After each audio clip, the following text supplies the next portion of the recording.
So, I'm standing on my porch, coffee going cold, staring at this fancy wedding invitation tag to my door, announcing some strangers Emily and Tom Whitaker are tying the knot in my backyard in 3 weeks, like I'm running a free venue. I'm thinking it's a sick joke, but the gold embossed paper screams money, and my blood's boiling. Nobody asked me, Michael Foster, to turn my family's historic Willowbrook home into their dream wedding spot. Let me tell you, that morning kicked off a fight that turned an HOA bully scam into the most satisfying takedown I've ever pulled. I'm a 38-year-old architect who left Chicago 6 months ago to restore my grandma Clara Foster's Victorian farmhouse, a 5-acre gem in Georgia, with gardens once featured in magazines. Clara, a botanist, made it a showcase of native plants and roses, and I'm here to honor her by fixing the leaky roof, finicky pipes, and overgrown grounds. That invitation, though, it's like a slap. I call the number on it, and Emily picks up, all sugary, Thornton Whitaker wedding. I explain the mix-up, but she cuts me off. Parking's on Maple Lane, your driveway's clear. My jaw drops. Emily, you're planning a wedding at my house without permission. Her voice turns icy. Nonsense. I paid the Willowbrook Heritage Association $8,000. The Foster Gardens are historic. Talk to Diane Kessler at the HOA. Click. She hangs up. I'm floored. My land's not in any HOA. Clara bought it to stay free of that nonsense. I check online, and there's a sleek website listing my house as Foster Gardens, a wedding venue, with recent photos of my property, taken without consent. Diane Kessler, HOA president, is the contact, charging $4,000 a pop. I'd met Diane once. She tried shoving HOA rules on me, which I trashed after telling her my land's independent. Furious, I drive to the HOA office, a small brick building in Willowbrook Estates. The receptionist, Jenny, all fake smiles, says Diane's busy. Tell her Michael Foster's here about her stealing my property, I snap. 10 minutes later, I'm in a conference room with Diane, her blonde bob perfect, pearls gleaming, and 4 board members glaring like I'm the problem. What's the issue, Mr. Foster? She asks, voice dripping with fake concern. I lay it out. You're selling my home as a venue, taking cash, forging my grandma's name. I slap down the invitation. Diane doesn't flinch, sliding over a contract, with Clara's signature dated when she was in hospice, barely alive. That's a forgery, I say, pounding. Clara was dying, and she'd never sign this. Diane's smile tightens. It's legal, witnessed by the board. Your grandma wanted community support for her historic site. Her crony, Ellen Tate, chimes in, 60% of fees go to upkeep.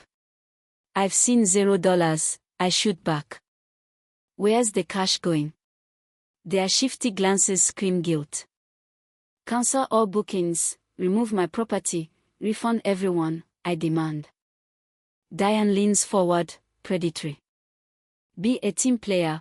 Michael Willowbrook's 300 homeowners have influence.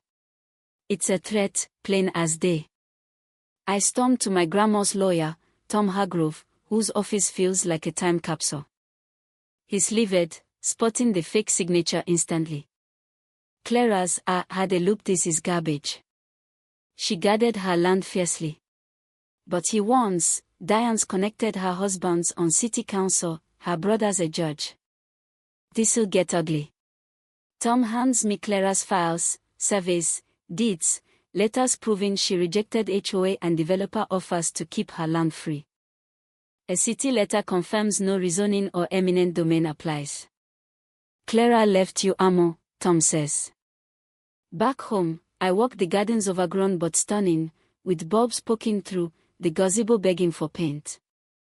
Diane's not just after cash, she wants control of the last free parcel in Willowbrook.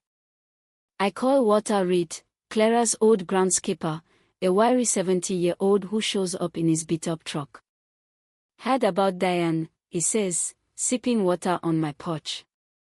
She's been circling this place for years, started with nitpicking grass, now she's forging signatures.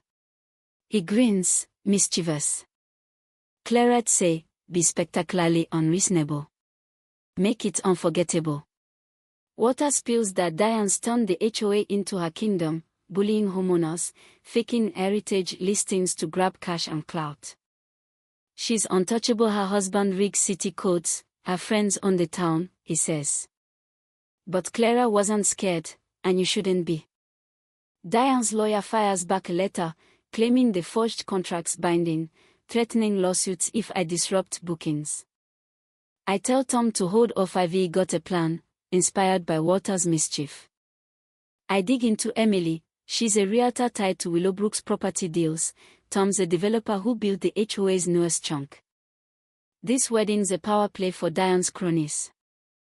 I line up local businesses outside her grip, finding allies fed up with her reign. The Saturday before the wedding, I strike.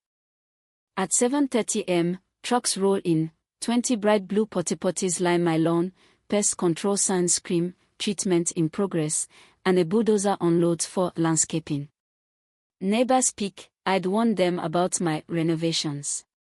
Within 45 minutes, Diane's Mercedes screeches up, her tennis outfit comical as she storms over. What's this? She shrieks, waving at the chaos. I smile, clipboard in hand. Redesigning the backyard drainage, koi pond, replanting.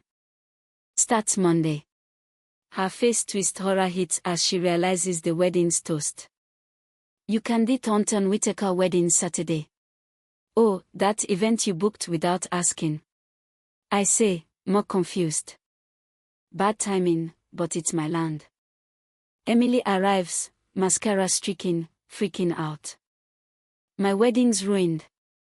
Diane tries soothing her, a misunderstanding, I'll fix it. But Emily's done. You lied. I paid $8,000 for a fake venue. She screams, neighbors filming, as Diane's control crumbles. I pull Tom aside. My fight's with Diane, not you, I say, handing him a card for Willow Creek Lodge, a venue with a last-minute opening. They're offering a discount, pissed at Diane's scam. He shakes my hand, stunned. That's decent. The crowd grows. Emily's mom, planner, friends spreading the story of Diane's fraud. Walter, watching, gives me a thumbs up, grinning like a kid. By noon, social media's ablaze with potty pics and Diane's forged contract. Other homeowners spill similar HOA scams. The board suspends Diane, refunding $50,000 in fake fees that funded her clubhouse upgrades. The city, including her husband, confirms my land's free of HOA grip. Emily's wedding moves to Willow Creek, a hit with guests. I restore Clara's gardens, roses blooming, gazebo gleaming. At a garden party months later, neighbors marvel, even ex-board members admitting Diane's greed. Emily and Tom send champagne, thanking me for saving their day. Was Diane just a power-hungry schemer, or did she believe her own lies? Comment your take. Faced an HOA bully. I read everyone. Like if this justice felt sweet, subscribe for more. Control versus legacy, where's the line? Let's talk.